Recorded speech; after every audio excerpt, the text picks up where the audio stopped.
अस्सलाम वालेकुम दोस्तों। आज अकाउंटेंट जोन आपके साथ हाजिर हुआ है एक नया कॉन्सेप्ट लेके जिसको हम कहते हैं टैक्स ईयर्स। आपको याद होगा कि ये जो बेसिक कॉन्सेप्ट की हम सीरीज स्टार्ट किए हुए हैं इसमें रेजिडेंट और नो रेजिडेंट को हमने पढ़ लिया था। रेजिडेंट इंडिविजुअल्स को पढ़ लिया था और उसके बाद हमने रेजिडेंट कंपनी को पढ़ा था और रेजिडेंट एसोसिएशन ऑफ पर्सन्स को पढ़ा था।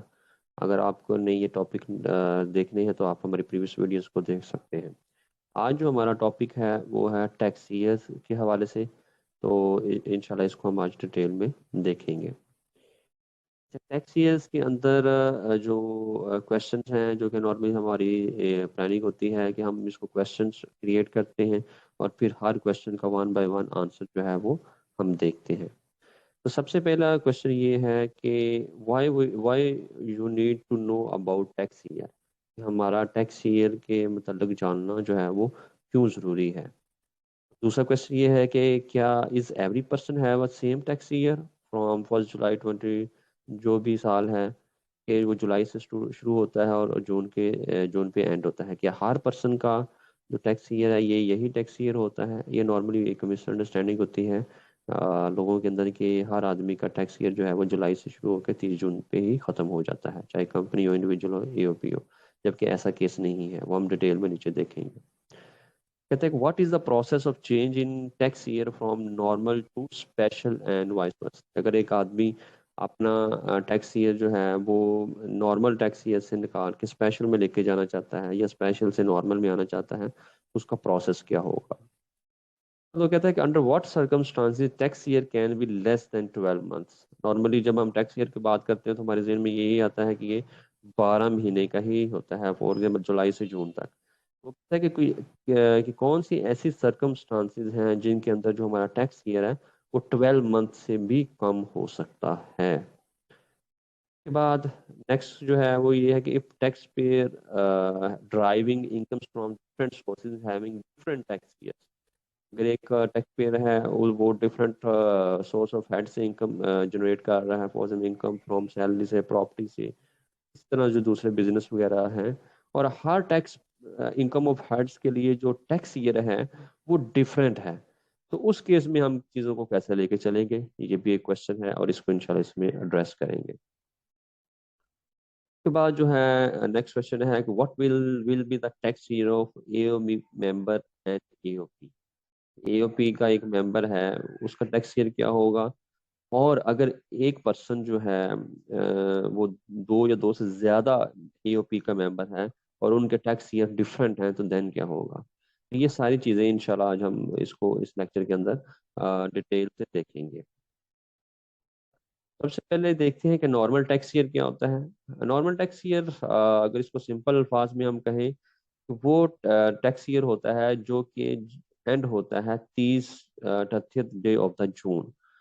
नॉर्मली जो जुलाई से 1 जुलाई 2000, नेक्स्ट सपोज इस साल की बात करें 1 जुलाई 2022 से 30 जून 2023 तक जो टैक्स ईयर होता है वो नॉर्मल टैक्स ईयर होता है और उसको हम नॉर्मली लेके ये चल रहे होते हैं। फॉर एग्जाम्पल इसकी एक मिसाल दी है कि आपका अगर टैक्स ईयर स्टार्ट होता है 1 जुलाई 2022 से और एंड होता है 30 जून 2023 पे, तो आपका जो टैक्स ईयर होगा वो 2023 होगा।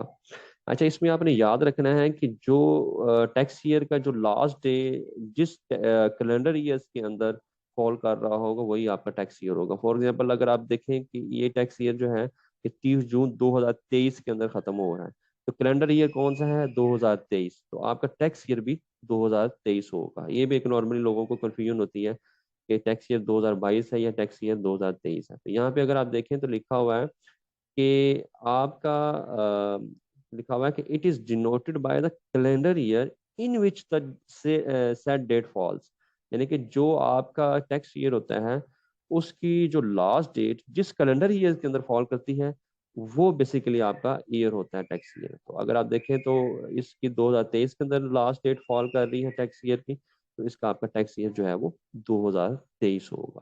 तो ये होता है नॉर्मल टैक्स ईयर। इसको अगर हम सिंपल लफ्जों में कहें कि जो 30th day of the June पे एंड हो रहा होता है वो हमारा नॉर्मल टैक्स ईयर होता है। बाद आ जाता है एक हमारा special tax year. Special tax year क्या होता है कि जो कि आपका 30 जून को एंड नहीं हो रहा था। It is a period of 12 month not ending on the 30th day of the June. ये आपने याद रखना है कि स्पेशल टैक्स ईयर जो है वो 30 जून को एंड नहीं हो रहा था, तो नॉर्मल टैक्स ईयर जो है वो 30 जून को एंड हो रहा था। इसकी एग्जाम्पल्स मैंने आपको ये दी हुई है कि फॉर एग्जाम्पल एक कंपनी है या पर्सन है, मैन्युफैक्चरिंग शुगर कंपनी है, उनका टैक्स पीरियड जो है नॉर्मली अक्टूबर से 30 सितंबर तक होता है। तो उनका टैक्स ईयर जो है वो 2023 है। अगर आप उन सारे टैक्स ईयर्स में देखें तो किसी का भी टैक्स ईयर जो है वो 30 जून को एंड नहीं हो रहा। तो इसका मतलब ये स्पेशल टैक्स ईयर है, जो कि इस वो कैसे हम स्पेशल टैक्स ईयर हासिल करते हैं वो नीचे जाके हम देखेंगे, और उस क्यों हासिल करते हैं वो भी हम उसको देखेंगे नीचे जाके। तो ये उसके SRO नंबर्स हैं जिनके तहत ये सर्कुलर्स इश्यूज हुए हुए हैं, और फिर इनके सारी जो डिटेल्स हैं कि ये सर्कुलर्स के अगेंस्ट ये आया हुआ है कि ये कंपनीज हैं या ये पर्सन जो है इनका टैक्स ईयर जो है वो क्या होगा, ये लॉ के अंदर डिफाइन किया हुआ है। उसके बाद एक टैक्स ईयर की टाइप है हमारी ट्रांजिशनल टैक्स ईयर। ट्रांजिशनल से पता ही चल रहा है कि जब हम नॉर्मल से स्पेशल टैक्स ईयर के अंदर जाते हैं या स्पेशल से नॉर्मल टैक्स ईयर के अंदर जाते हैं, तो जो दरमियान का पीरियड होता है वो हमारा ट्रांजिशनल टैक्स ईयर होता है। तो अगर आप देखें तो ये लिखा हुआ है कि it is a period between the end of the last tax year prior to change and the date on which the change tax year commences. For example, इसकी मैं आपको अगर एग्जांपल से मिसाल दूं तो आपको ज़्यादा समझ में आएगी कि एक कंपनी है एक AOP AC and co limited was from 1 July 2021 to 30 June 2022। ये उसका नॉर्मल टैक्स ईयर था।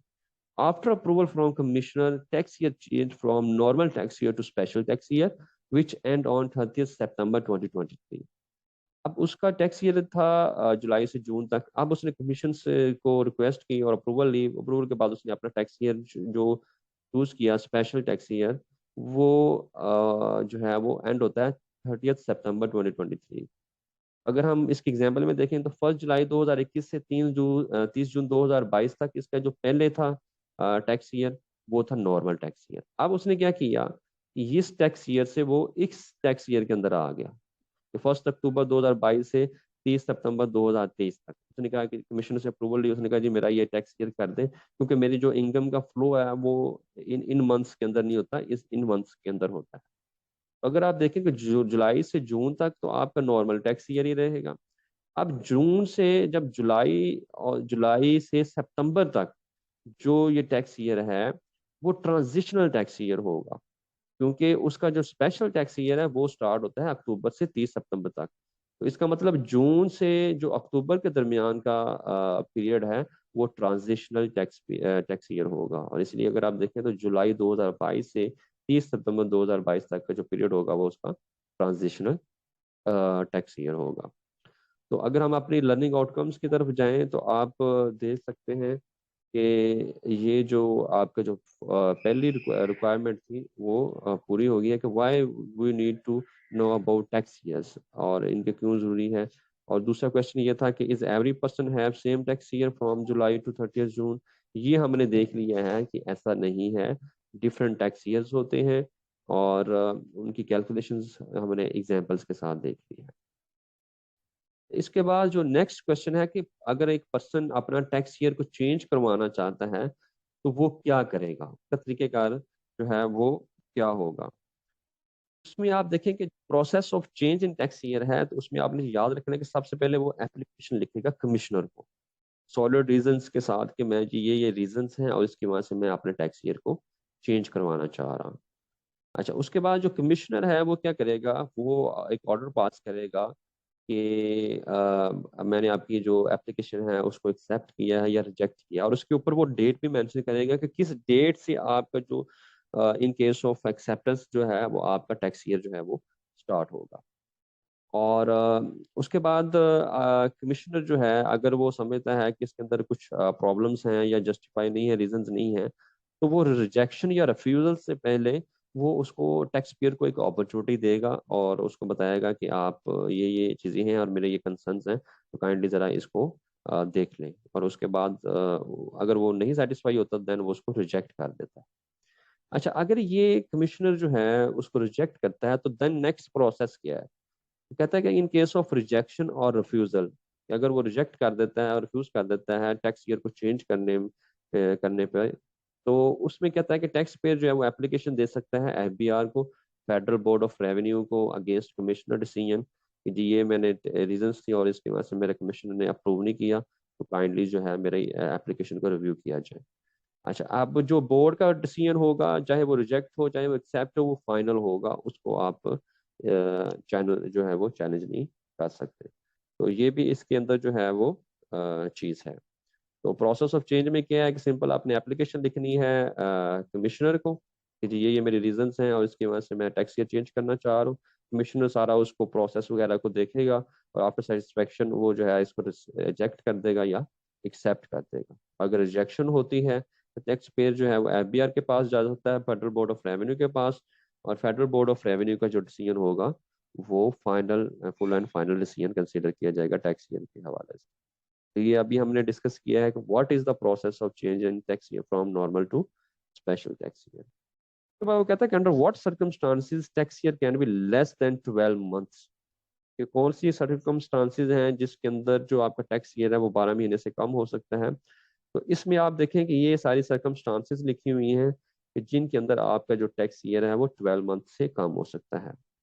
ये 7 सेक्शन का रेफरेंस भी दिया हुआ है ताकि आपकी अंडरस्टैंडिंग जो है वो बेहतर डेवलप हो सके और लॉ के अंदर आप इसको कंसल्ट कर सकें। तो सबसे पहला केस ये है कि अगर एक पर्सन है उसने अपना बिजनेस जो है वो during the tax year discontinue कर दिया है, और तो उसको चाहिए कि वो अपना एक रिटर्न फाइल करे।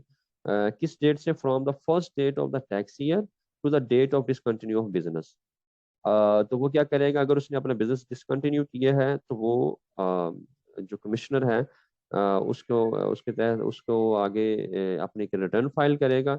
और रिटर्न का पीरियड क्या होगा कि जिस डेट को उसका टैक्स ईयर स्टार्ट हुआ और जिस डेट को उसने अपना बिजनेस डिसकंटिन्यू किया। लेट्स सपोज के उसका जो बिजनेस है, मैं यहाँ पे एक एग्जांपल दूं तो फॉर एग्जांपल 1 जुलाई 2022 को उसका बिजनेस स्टार्ट हुआ और उसने बिजनेस को डिसकंटिन्यू किया फॉर एग्जांपल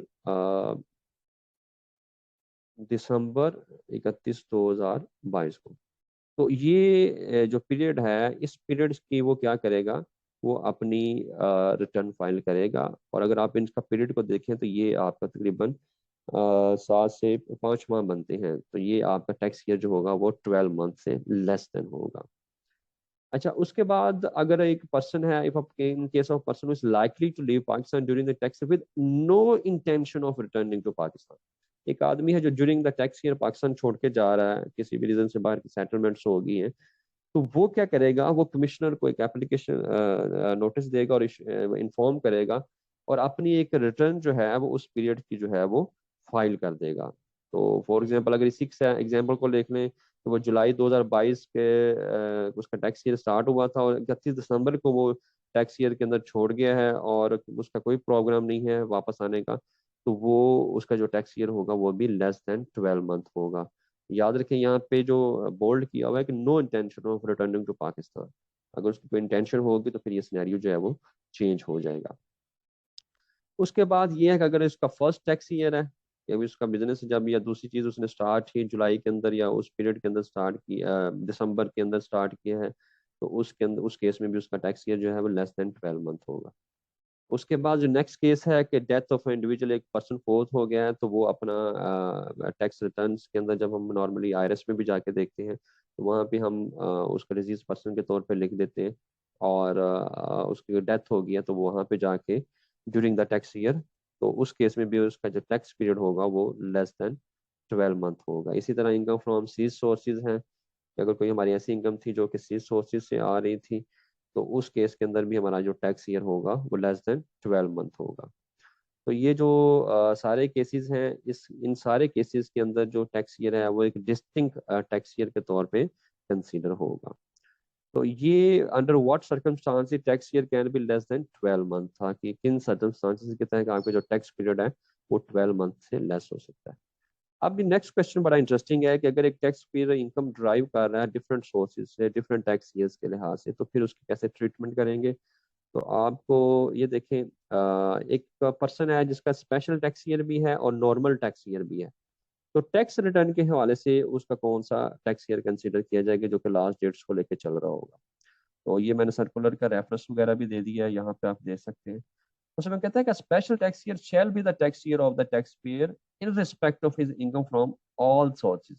अगर एक पर्सन, उसका नॉर्मल टैक्स ईयर भी है और स्पेशल टैक्स ईयर भी है, तो वो कहता है कि जो स्पेशल टैक्स ईयर होगा वो वैलिड होगा उसकी दूसरी in respect of income from all other sources के हवाले से, जो भी उसकी ड्यू डेट्स वगैरह होंगे। उसके बाद जो नेक्स्ट, उसके बाद वो कहता है कि एक पर्सन जिसका जो टैक्स ईयर है वो डिफरेंट टैक्स ईयर है, क्योंकि उसके जो सोर्सेज हैं हर सोर्स का एक अपना अपना टैक्स ईयर है। तो उस केस में कैसे देखेंगे? तो the sourcing sources having different special tax year, उस केस में वो कहते हैं the special tax year ending at the later will be consider for accounts closure of all sources of income at the later date.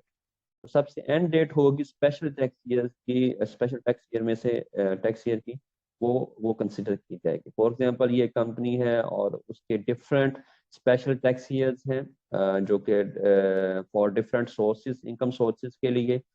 तो उसमें वो कहता है कि अकाउंट्स क्लोजर के लिए जो टैक्स ईयर जो कंसीडर होगा, स्पेशल टैक्स ईयर, वो ये वाला होगा जो इसकी सबसे एंड पे डेट होगी। तो मुझे उम्मीद है कि ये वाली चीज़ भी आपको अंडरस्टैंडिंग उसकी अच्छी डेवलप होगी होगी कि ये जो अगर एक पर्सन जिसके 3 या 4 स्पेशल टैक्स ईयर हैं due to different sources of income की वजह से, जो सबसे लास्ट डेट वाला स्पेशल टैक्स ईयर होगा वो कंसिडर किया जाएगा सारी उसकी जो अकाउंट्स क्लोजर्स वगैरह के हवाले से। के बाद जो है अगर आप नेक्स्ट देखें कि एक पर्सन जो है वो ईओपी का मेंबर है, तो उसका टैक्स ईयर क्या होगा। याद रखें जो ईओपी का टैक्स ईयर होगा वही उसकी उसके मेंबर का टैक्स ईयर होगा। तो इसमें ये अपनी चीज़ ध्यान में रखनी है। उसके बाद एक नेक्स्ट चीज़ है कि अगर एक पर्सन जो है वो दो से ज्यादा ईओपी का मेंबर है और हर ईओपी का जो टैक्स ईयर है वो डिफरेंट है, उस केस के अंदर जो मेंबर होगा उसका कौन सा टैक्स ईयर कंसीडर किया जाएगा। इस केस में वो बताता है कि जो एओपी जिसका लेटर टैक्स ईयर होगा वही मेंबर का टैक्स ईयर जो है वो कंसीडर किया जाएगा। फॉर एग्जांपल मैं एक मिसाल देता हूँ आपको, अगर हम एग्जांपल को अंडरस्टैंड करने के लिए एज्यूम करें कि ये दो टैक्स ईयर्स हैं दो एओपी के, जिनका जो है वो एसी एंड को लिमिटेड जो है वो मेंबर है। तो अब इस एसीएन को जो कि मेंबर है एओपी का, तो उसका टैक्स ईयर कौन सा होगा, ये वाला टैक्स ईयर जो है वो कंसीडर किया जाएगा। याद रखें ये मैंने सिर्फ एक अंडरस्टैंडिंग के लिए मैंने आपको समझाया है, ये सिर्फ एक एग्जांपल के तौर पे कि अगर हम अज्यूम करें कि ये दो टैक्स ईयर्स हैं और एसी एंड को जो है वो मेंबर है एक एओपी का जिसके दो टैक्स ईयर हैं, दो दो हर एक का अपना टैक्स ईयर है। तो उस केस के अंदर जो है जो लेटर डेट वाला होगा वो टैक्स ईयर जो है वो ईओपी के मेंबर का कंसीडर किया जाएगा। तो क्या लिखा हुआ है कि tax year ending last shall be the tax year of the member. ये चीज आपने जहन में रखनी है। इसके साथ ही हमारी जो ये रिक्वायरमेंट्स हैं कि टैक्स पेयर अगर इन डिफरेंट सोर्सेज से कमा रहा होगा तो ये भी कंप्लीट होगी लर्निंग ऑब्जेक्टिव। अगर एओपी मेंबर और एओपी जो है उसका टैक्स ईयर क्या होगा, ये अभी हमने नीचे डिटेल के अंदर जो है वो इसको डिस्कस किया है। उसके बाद कुछ सिंपल सी एग्जांपल्स हैं जो कि आल हम काफ़ी ज़्यादा चीज़ें यहाँ पे कवर कर चुके हैं। एक दो तीन एग्जांपल्स क्रिएट की हुई हैं फॉर बेटर अंडरस्टैंडिंग के लिए। अगर आप देखें तो ये वो कहता है kindly categorize tax year as per income tax ordinance. ये पर्सन्स हैं जिनके टैक्स ईयर वो कहता है कि दिए गए हैं, स्टार्ट कहाँ से होता है एंड कहाँ से होता है। तो काइंडली बताएं कि इनका टैक्स ईयर कौन सा होगा। फॉर एग्जाम्पल लक्की मोटर का देखें, अप्रैल से 31 मार्च पे, अप्रैल पे स्टार्ट होता है 31 मार्च पे ख़त्म हो जाता है। ये स्पेशल टैक्स ईयर है क्योंकि इसका जो एंड है वो 30th डे ऑफ द नहीं हो रहा। तो अगर आपको याद हो कि हमने स्पेशल टैक्स ईयर में भी देखा था कि जिसका पीरियड जो है वो 30 जून पे एंड ना हो रहा वो स्पेशल टैक्स ईयर। इसी तरह ये मिस्टर एहसन है, इंडिविजुअल है, जुलाई से जून पे इसका पीरियड है, तो ये इसका नॉर्मल टैक्स ईयर है। और आप देखें तो इनके टैक्स ईयर भी यहाँ पे आ रहे हैं। स्टाइलिश लिमिटेड एक कंपनी है उसका टैक्स ईयर यहाँ पे स्टार्ट होता है जनवरी से और एंड होता है इस पे स्पेशल टैक्स ईयर। इसी तरह एसी एंड को फर्म है AOP, उसका भी स्पेशल टैक्स ईयर है, और क्योंकि उसका अक्टूबर से स्टार्ट होता है 30 सितंबर पे ख़त्म हो जाता है। तो ये एक जस्ट अंडरस्टैंडिंग के लिए कि टैक्स ईयर को हम आइडेंटिफाई कर। दूसरी एग्जांपल जो है वो नॉर्मल से ट्रांजिशनल टैक्स पीरियड की है कि एक फॉर एग्जाम्पल मिस्टर साजिद है, वो नॉर्मल टैक्स ईयर यूज कर रहा था, उसने कमिश्नर से अप्रूवल ली और अपना टैक्स ईयर जो है वो नॉर्मल से स्पेशल टैक्स ईयर के अंदर जो है वो ले गया, और जो कि एंड हो रहा है 30 नवंबर 2022 को ईच ईयर। इस recent normal tax year has just ended on 30th June 2022। उसका 30 जून पे टैक्स ईयर एंड हो रहा था, अब वो जून से निकाल के वो ले गया है कि मेरा टैक्स ईयर जो है वो 31 नवंबर के अंदर एंड होना चाहिए। तो वो कहता है कि आप बताएं कि इसका टैक्स ईयर क्या होगा। जुलाई से जून तक आपको पता है नॉर्मल टैक्स ईयर होगा, जुलाई से नवंबर तक का जो ट्रांजिशनल पीरियड है वो आपका ट्रांजिशनल टैक्स पीरियड होगा, और दिसंबर से नवंबर तक का जो टैक्स पीरियड है जो कि उसने कमीशन से अप्रूवल लेके किया है वो उसका स्पेशल टैक्स ईयर होगा। ये एक सिंपल मैंने एग्जांपल दी है एक अंडरस्टैंडिंग के लिए कि आपके लिए टैक्स ईयर के मतलब जानना क्यों जरूरी है। फॉर एग्जांपल अगर आपको पता ही नहीं है कि आपका टैक्स ईयर कौन सा है, तो आप उसकी कैलकुलेशंस गलत करेंगे, और जब कैलकुलेशंस गलत करेंगे तो आप उसके ऊपर टैक्स भी गलत पे कर सकते हैं। ये मैंने सिर्फ एक सैलरीड पर्सन की एग्जांपल ली हुई है कि mister Hansla is currently working at finance manager in round group, he wants to file his tax return for the tax year 2022। He is not aware of the tax year, so he provided you with the complete details of salary slips.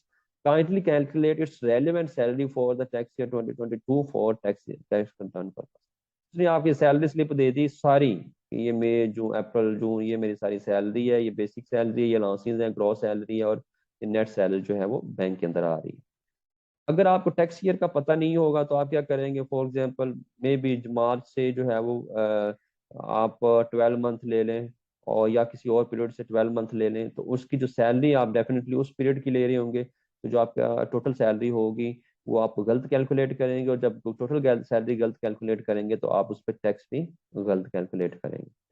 तो इस case के अंदर जैसे कि हमने detail में पढ़ा है कि टैक्स ईयर क्या होता है। फॉर एग्जांपल अगर हम अज्यूम कर रहे हैं कि इसका टैक्स ईयर जो है वो नॉर्मल टैक्स ईयर ही है, जो कि जुलाई से शुरू होता है और 30 जून जो 2022 है उस पर ख़त्म हो जाता है। तो अगर आप देखें कि जो उसकी टैक्स ईयर सैलरी होगी 2022 के लिए वो ये होगी, और टैक्स ईयर 2023 के लिए सैलरी उसकी ये होगी, और टैक्स ईयर 2024 के लिए सैलरी जो है वो इसकी ये होगी। तो इस तरह जो है वो आप अपने टैक्स ईयर के लिहाज से देख सकते हैं। फॉर एग्जांपल अगर हम टैक्स ईयर 22 की बात करें तो जुलाई 21 से 30 जून जो 2022 तक है वो उसकी कंसीडर होगी, और उसकी कैलकुलेशंस जो है वो उसी लिहाज से हो रही होंगी। तो मुझे उम्मीद है कि ये भी आपको लेक्चर पसंद आया होगा। इसके हवाले से अगर आपकी कोई क्वेरी या क्वेश्चन हो तो आप मुझसे पूछ सकते हैं। इसके साथ ही हमारे जो बेसिक कॉन्सेप्ट्स हैं इसके अंदर हमारा जो टैक्स ईयर वाला जो कॉन्सेप्ट है वो भी मुकम्मल होगा, जो सेक्शन 74 के तहत नॉर्मली हम उसको देख रहे होते हैं। तो अपना ख्याल रखिएगा। Take care. अल्लाह हाफिज़।